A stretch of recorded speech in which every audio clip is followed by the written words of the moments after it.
a big part of my job is overseeing a real cornerstone of democracy, and that is the ballot box and the right to vote. I take it very, very seriously, obviously. But our democracy faces threats from all over, threats both foreign and domestic. Attempts to breach registration databases in multiple states, purges of people from the voting rolls, draconian rules seemingly designed to disenfranchise people, particularly indigenous people, from voting, barriers to registration, and changes to the rules in the middle of the game. Now, those may sound antiquated. They may seem like relics from another time, but all of the things I just mentioned have happened within the past year, either in our state or in our region or in our country. So 2019 must be a time about defending our democracy by investing in our democracy. That means investing in our systems by enacting reforms like automatic voter registration. It means investing in our people by restoring the right to vote for those who have served time, come home, and left prison behind.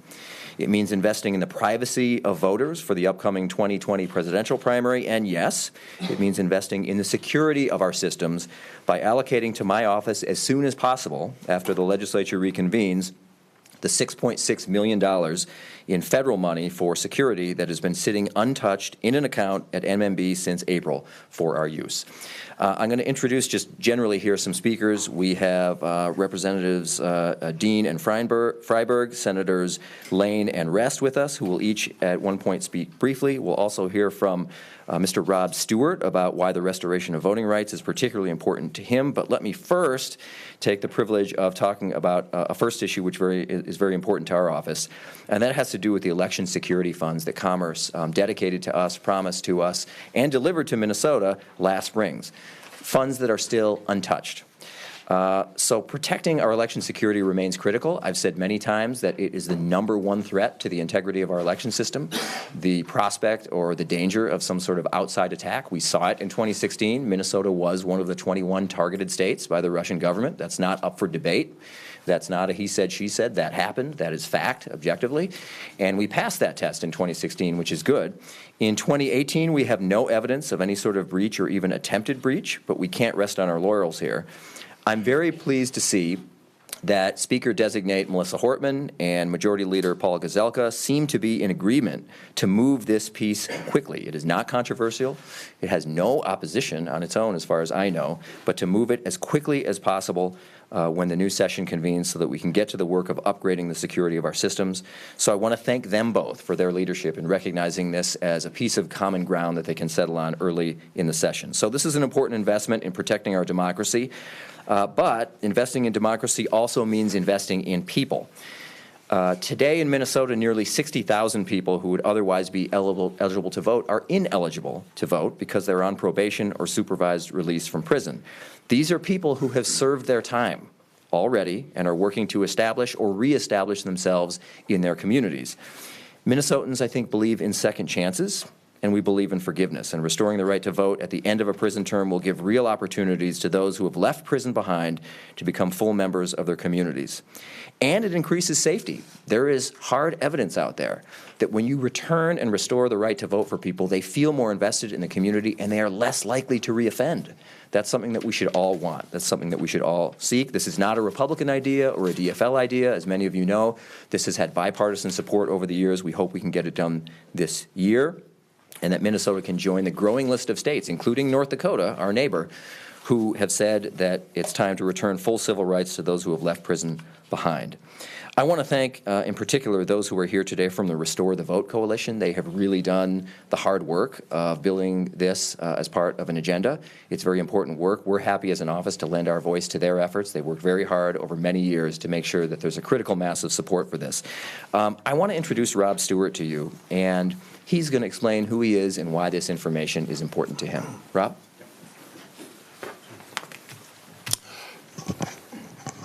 So I want to start by thanking Secretary Simon for making the voting rights restoration for felons a priority, because this is a very personal issue for me and for tens of thousands of other Minnesotans. Growing up in southern Minnesota, it was instilled in me very early that voting was a core Minnesota value, in part because it signals inclusion and engagement. And so when you can't vote, it does very much the opposite, right? It's very easy to feel excluded and become disengaged. In 2016 the 2016 election was the first time in almost 10 years that I was eligible to vote. In my mid-20s, I made some choices that I'm not very proud of that led me to be convicted of felony drug possession. So after I was released from jail, I served a significant amount of time on community supervision, and I tried really hard to get my life back on track. But anybody who has a felony conviction can tell you that life gets much, much harder. It's very difficult to find somebody who will give you a job, somebody who will rent to you, or a college that's willing to accept you. And on top of all that, you can't vote. So for me, every single election that came around became a painful reminder that I was an outsider, that I wasn't included, and that my voice was not valued, nor did it matter. And frankly, when you're feeling like that, it's hard to not feel like just giving up or maybe checking out. Of course, the irony is that we as a community, we expect people going through the criminal justice system to become productive, law-abiding citizens. But then we go and block their ability to even engage in the most basic, the most fundamental duties of citizenship. Now, since my felony, I've really turned my life around. I finished college, and I'm just about finished with my PhD. I got married, I started a family, and I've been very active in the community. But I can honestly say to you that it wasn't until I received a notice from the Secretary of State's office about 2 years ago telling me that my voting rights had been restored that I really started to feel whole again, that I started to feel like part of the community and that I could put my past behind me. So for me, voting rights restoration is a very easy, a very cheap, and a very powerful message that we can send to our fellow Minnesotans to say, yes, you are part of our community. And so it was really important to me, and I know really important to thousands of other Minnesotans. Thanks, Rob. Thank you. Thanks a lot. Thanks for doing that, and thanks for coming here and talking today. Next, I want to introduce Senator Carolyn Lane to discuss what's really an important reform. Many other states have taken it on. Minnesota should follow their lead. We're used to being in the lead. In this case, we need to follow the lead of those other states and adopt automatic voter registration. It's a reform whose time has come, and Senator Lane is the champion in the Senate. Well, thank you, Steve. In 2018, 86.8% of eligible Minnesotans were registered to vote at the end of the day on Election Day. And we're very proud of that, but we can do better. And we can do better. We can get 100% of the eligible Minnesotans registered. One of the simple ways that we can do that is a change that allows people to become registered to vote, and that's just simply when you register or renew your driver's license or your Minnesota ID, you automatically become registered to vote. And we not only achieve the making that easier for the person, but we also achieve something for government, which is the voter rolls are automatically and constantly updated accurately. It's cheap. As someone just said, this is another inexpensive but easy thing on both sides, the government and the person. So it's a good deal on both counts. And it's very common in many other states. 1/3 of Americans now have this ability to be registered this way. So it's simple. You just, when you go and you register or renew your driver's license or Minnesota ID, you get to say whether or not you take the active step of saying, I will opt out. And then you say, no, thank you, I'll register a different way. But to make it easier, you just automatically are registered. And then the voter rolls are automatically updated too. It's cost saving, it's easy on both sides, it's a no-brainer in my opinion. This is just Democracy 101. Everyone registered to vote in an easy way. I believe that Senator Kiffmeyer had a proposal that when people get a hunting or fishing license, they would be registered to vote. Well, that's a narrow segment who I assume are also getting either a driver's license or Minnesota ID. So we would, instead of just taking a segment, we would just simply have everyone. And then they can choose their level of participation in our elections, but at least we have the people registered to vote and able to participate in our democracy, and I think that's wonderful.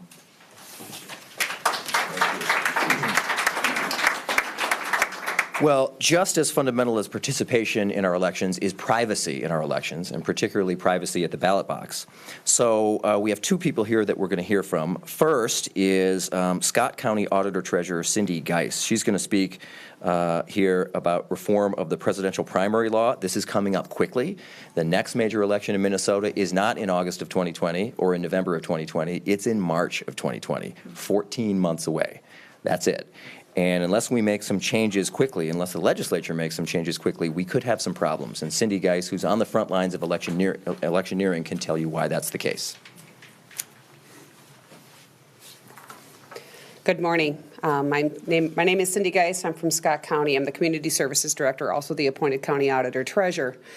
But I'm here today not on behalf of Scott County. I'm here today on behalf of an organization called the Minnesota Association of County Officers, acronym MACO. And I'm here as the legislative chair of that organization that represents all 87 counties, and particularly county auditor, treasurers, and recorders. And one of our fundamental duties as county auditors is to perform elections at the most intimate level for all of our voters. I would like to thank Secretary Simon and the legislators here for inviting us to come and speak on behalf of this presidential nomination primary, as there are real issues with how the language currently is stated in statute that we need to follow that's going to cause some problems for our voters. It's also going to cause some problems for our judges, and it's going to cause some issues with the counties and the local governments on being able to afford to move this forward in this current state. Many of our election judges, as you know probably, because you all go to the polls, they're elderly. They're people who are retired. There are people who, come January through April, like to go to a warmer climate. And I don't fault them, as we all know that the winters can get fairly harsh here. But we know that for election judges and for our city clerks and township clerks, in order to make sure that we have people on both sides of the party representing the poll workers, we need to make sure that we have a good amount of people who are going to be able to perform those duties. With the people that are leaving the state, we need some way of managing the polls in an efficient manner. And we do feel, we've heard from our clerks already, that there are going to be problems getting our judges an equal party balance at all of these polling locations. These judges are the first people, and they are in the line of fire in front of our voters. We know that as these voters come up to the polls and they go up to their judges and they have to declare their ballot preference, whether it be Democrat, Republican, or any of the other major parties, that there are voters who are going to be very offended by having to declare that party. They're going to get offended, they're going to get irritated, and they're going to express their discomfort and their dismay with those voters, with those judges. And with that, we feel that the rare amount of judges that we will have at that time frame may get disgusted, and they will quit serving as election judges in the future. So it will just expand the problem we already have today. So we need another way to make sure that that is mitigated and that those judges don't get that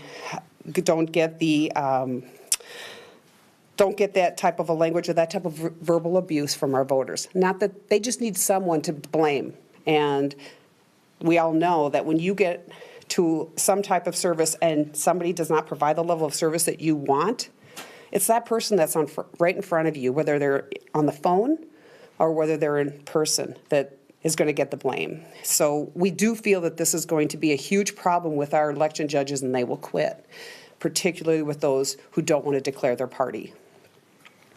The last thing is the costs. In the current statute, the costs of the program and this process for the presidential nomination primary, there's an appropriation to the Secretary of State's office that's saying we're going to make sure that your costs are covered. So you let us know what the costs you, and we will make sure that you're whole. However, the legislation was very specific as to what local governments will get reimbursed.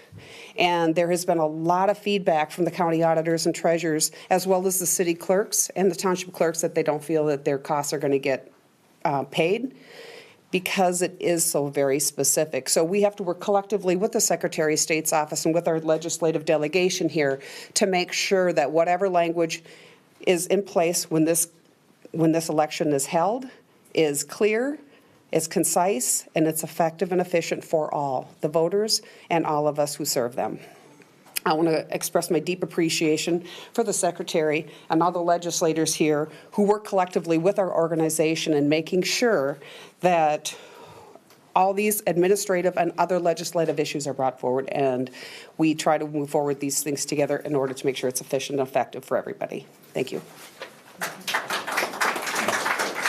So, to be clear, this is going to require a legislative fix, and the person who is undertaking that legislative fix is Senator Ann Rest, and she's going to talk a little bit about ways that we can make this better for voters, for administrators, and for everyone in advance of March of 2020. Senator Rest. Thank you, Secretary Simon. I believe that the representative from MACO has really laid out some of the challenges that remain from the 2016 legislation on the presidential primary. It was a compromise with the parties because, of course, this election is taken in order to remove the chaos that surrounded the caucus system in both parties in 2016. And the trade-off was having to ask for a particular party's a ballot and having that information be public. That's what the national parties, the Republican Party and the Democratic Party, required in this instance in order to move to support and move toward a presidential primary. So privacy then became a very controversial issue. And in the legislation that we are proposing that has come from the Secretary's office, that information will be private in the sense that it will not be available to the general public, but it will be available to the parties. As required by the national parties. And Secretary Simon is working with the draft of the legislation to find a secure way to allow that information to be reported from his office to the national parties, but your neighbor is not going to know what ballot you chose. You can only vote in one, and it will be sent out to you with the Republican ballot and by mail, which I think is also an improvement in for the cost issues that we've discussed before, to voters, and then they fill in just one party's ballot. Only known to them and then to the parties. It is my intention, as we get a final draft of the bill, to get the endorsement and support of the Republican Party chair in Minnesota, Ms. Carnahan, and also from Ken Martin, just like we did for the original presidential primary bill that we passed and was signed into law. It's very, very important that it be seen as a bipartisan effort and that the party's interests are served. But beyond that, the government is not going to tell the parties what to do with the information, how they're to count it, whether they say winner takes all or whether they do proportional. That's not the government's business. That's the party's business. We are a facilitator at the government level for a truly democratic process that is streamlined, reasoned, and that does not lead to the chaos that we've had in previous elections. So I'm very pleased to be offering that legislation, and again, we'll work with the Republicans, both at the party level and also in the legislature, to make sure that we have a bill that can be widely supported. Okay. Thank you, Senator Rest. So before we take any questions, I'd like to ask Representatives Dean and Freiberg, leaders and incoming committee chairs on these issues in the House, to offer kind of a summary in their perspective on this democracy agenda. Thank you, Secretary Simon. I'm Mike Freiberg. I'm the incoming chair of the Government Operations Committee. Minnesotans value voting, and that's why we lead the nation in voter turnout. But democracy is under threat in other states and here in Minnesota, whether you're talking about foreign meddling or other sources.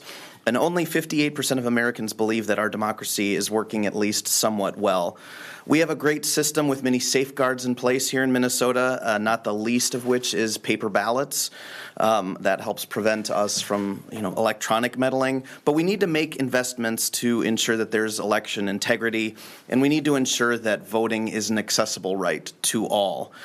So thank you, Secretary Simon, for advocating for these initiatives. I think they will help safeguard our democracy and ensure that Minnesota continues to lead the nation, both in voter turnout and in civic engagement.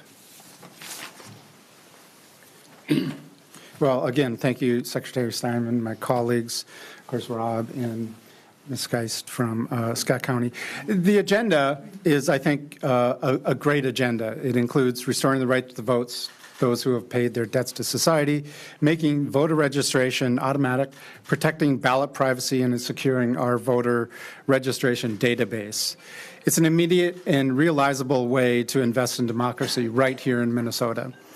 I'm proud to partner with Secretary Simon and my colleagues to move all of these issues forward. I think that for far too long we had too many Minnesotans that have been left out of this process, and I think the more people that we include while at the same time keeping the integrity of our system in place is something that will benefit us all. So together we can invest in Minnesota and we can invest in democracy in 2019. So again, thank you, Secretary Simon. Okay, we'll take questions. Secretary Simon, through your tenure in the legislature and constitutional office, we've had governors who've insisted all election legislation is bipartisan. You have one party of lawmakers behind you. Will you have Republicans sponsoring and supporting these measures? Yes. All of the issues that we've discussed today are bipartisan issues. They have been in other states where that's applicable, and they ought to be in Minnesota, and they have been historically. So the idea here is to make it as bipartisan as possible. As you know, that's been our tradition for the last several governors, and that's one that we want to hold, and that I personally want to uphold in Minnesota. Have you spoken with him about that or any of this agenda? We have reached out to the governor-elect, and we hope to be soon speaking with people in the administration about the particulars. They knew that this was happening, but we think that's something that will happen after this coming Monday, that will really engage them on the specifics. What can the parties do with the voter data that you provide them? They're not just going to put it in a vault. Well, no, they probably won't put it in a vault, but this is really akin to, and I'm happy to have others respond to, Senator Rest or others, but my read of it is it's really no different than the caucus sign-in sheet that they get right now. I mean, that too is data that the party gathers by people who self-select to identify themselves with a party by showing up somewhere, and they get that data. But it's not publicly released, and I think that's the key thing for us is your friend, your neighbor, your employer is not going to be able to get that data, and that's the most important thing. I trust my friends and neighbors more than I trust the party, so what are you going to do?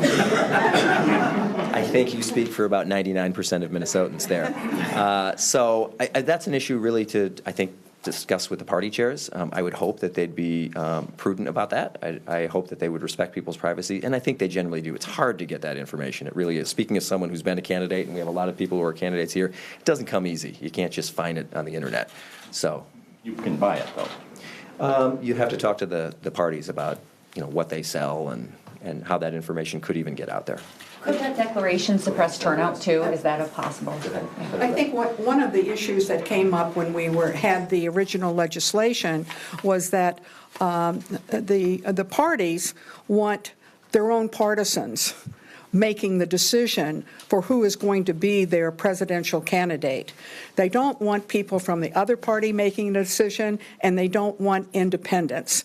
Independents, by virtue of self-identification and self-selection, are not party partisans, and so their chance to weigh in on the presidential candidates comes in November, not in choosing delegates to the national conventions. And this way, there at least is a curb on that. You still can have independents choosing a DFL ballot or a Republican ballot, but for the most part, we believe that wouldn't happen. They don't go to the caucuses. They stay away from them. You have to sign in at the caucuses to say that you're a Democrat or a Republican, and at least it's a dampening on that kind of what the parties might consider mischief regarding the selection of delegates to the national conventions. Secretary Simon, could you follow up too on that dampening too and turnout? We love to boast about our turnout, and could this harm turnout? We do. And if I hadn't said it yet, we did return to #1 in the country again in 2018 for the second time in a row. I just had to go there. But no, what I am hearing loudly and clearly from people is it's that very public need to affiliate and to disclose a party identification. At the polls, #1, speaking out loud to an election judge or someone else with possibly friends, neighbors, and acquaintances standing behind you. And then the subsequent thing, which is that it would be made public under the current law, that anyone could order and look at that information, a friend, a neighbor, an employer. That's what's really getting at people. Because I think this is more akin to the caucus sign-in sheet, I think people get that, and I have certainly not heard a wave of frustration or people threatening not to participate because of that. I think the key thing is to do away with this public disclosure requirement, and that, I think, will go a long way towards assuring Minnesotans that their ballot privacy will be respected. We have time for one or two more if there are more questions. Do you believe in crossover voting happens? Do you believe there is significant mischief in this kind of an election? Is there any data that shows there is? It's hard to say, frankly. Every year in every state that I've seen, there's always a person who believes that they can recruit people of Party X to make mischief in party-wise primary. I've never seen it be particularly effective either in Minnesota or in any other place. But you can understand how the political parties, doing what they do and being who they are always wanting to look over their shoulder and make sure that that doesn't happen. Thank you all very, very much for being here. And have a safe drive to Hastings. You know. Thank you.